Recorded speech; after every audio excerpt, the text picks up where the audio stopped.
अगर अर्धनारीश्वर एक निबंध है तो इसके निबंधकार का नाम क्या है? अगर अर्धनारीश्वर एक निबंध है तो इसके निबंधकार का नाम क्या है? अगर अर्धनारीश्वर एक निबंध है तो इसके निबंधकार का नाम है रामधारी सिंह दिनकर। क्या है बच्चों? रामधारी सिंह दिनकर निबंधकार का नाम है। रामधारी सिंह दिनकर जी का जन्म कब हुआ था? मैं आप लोगों से पूछना चाहूंगा कि रामधारी सिंह दिनकर का जन्म कब हुआ था? तो आप कहेंगे रामधारी सिंह दिनकर का जन्म वर्ष 1908 ईस्वी में हुआ था। मैं पूछना चाहूंगा बच्चों कि रामधारी सिंह दिनकर की मृत्यु कब हुई थी? बिना कॉपी देखे बताइए कि रामधारी सिंह दिनकर की मृत्यु कब हुई थी? तो मेरे बच्चे रामधारी सिंह दिनकर की मृत्यु 1974 में हुई थी। फिर मैं पूछूंगा बच्चों कि रामधारी सिंह दिनकर का जन्म जो है कहां हुआ था? रामधारी सिंह दिनकर का जन्म कहां हुआ था? मेरे बच्चे जल्दी, निधि कुमारी, अशोक कुमार, अखिलेश कुमार, पवन कुमार, विक्की कुमार, है ना? रामधारी सिंह दिनकर जी का जन्म कहां हुआ था? तो बच्चों बिहार के बेगूसराय में। कहां हुआ था? बिहार के बेगूसराय, सिमरिया याद होगा, बेगूसराय में जन्म हुआ था। बेगूसराय में जन्म हुआ था। अगला नंबर 6 है बच्चों कि संपूर्ण राष्ट्र, है ना, जो पूरा देश है वो राष्ट्र कवि किसे कहता है? राष्ट्र कवि कहकर किसे पुकारा जाता है बताइए? राष्ट्र कवि कहकर किसे पुकारा जाता है? तो बच्चों रामधारी सिंह दिनकर को, रामधारी सिंह दिनकर को, रामधारी सिंह दिनकर को राष्ट्र कवि कहकर पुकारा जाता है। नेक्स्ट बच्चों सवाल नंबर आपका 7 होगा। 7 नंबर सवाल है कि रामधारी सिंह दिनकर जी की, है ना, की मम्मी का नाम क्या था?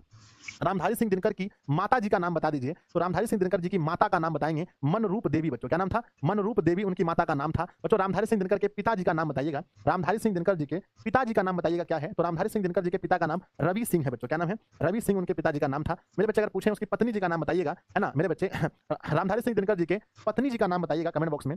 रामधारी सिंह दिनकर जी की पत्नी का नाम श्यामवती देवी। क्या नाम था मेरे बच्चे? श्यामवती देवी। श्यामवती देवी उनकी पत्नी जी का नाम था। अगर हम पूछे बच्चों नेक्स्ट 10वां नंबर सवाल है, 10वां नंबर सवाल है अर्धनारीश्वर जो है, जो चैप्टर हम लोग पढ़ रहे हैं, इस चैप्टर को उन्होंने कब लिखा था? अर्धनारीश्वर चैप्टर को उन्होंने कब लिखा था? तो मेरे बच्चे अर्धनारीश्वर चैप्टर को उन्होंने लिखा था वर्ष 1952 में।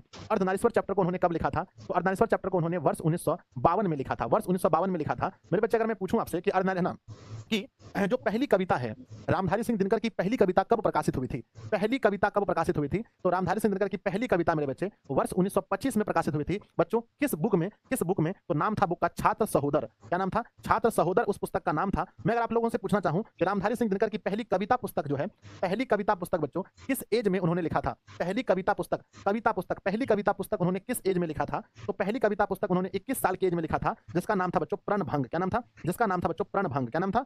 जिसका नाम था बच्चों प्रणभंग, है ना। 13 नंबर क्वेश्चन है बच्चों, रेणुका, रसवंती, रश्मि रथी, कुरुक्षेत्र, ये सभी के लेखक कौन है? बच्चों रेणुका ले लीजिए, प्रणभंग ले लीजिए, रश्मि रथी ले लीजिए, इन सभी के लेखक कौन है? इन सभी के लेखक हैं बच्चों रामधारी सिंह दिनकर। रामधारी सिंह दिनकर बच्चों, रामधारी सिंह दिनकर जो है, रामधारी सिंह दिनकर एक कवि के साथ साथ क्या है सर? रामधारी सिंह दिनकर एक कवि के साथ साथ क्या है? एक अच्छे गद्यकार भी हैं। कवि के साथ साथ एक अच्छे गद्यकार भी हैं। 15 नंबर सवाल है मेरे बच्चे कि रामधारी सिंह दिनकर जो है, रामधारी सिंह दिनकर जी को कौन कौन सा पुरस्कार मिला है? रामधारी सिंह दिनकर जी को कौन कौन सा पुरस्कार मिला है? तो पहला पुरस्कार मिला है बच्चों साहित्य अकादमी पुरस्कार। तो हम लिखेंगे साहित्य अकादमी पुरस्कार। फिर मिला है मेरे बच्चे, फिर मिला है क्या? फिर मिला है ज्ञानपीठ पुरस्कार। ज्ञानपीठ पुरस्कार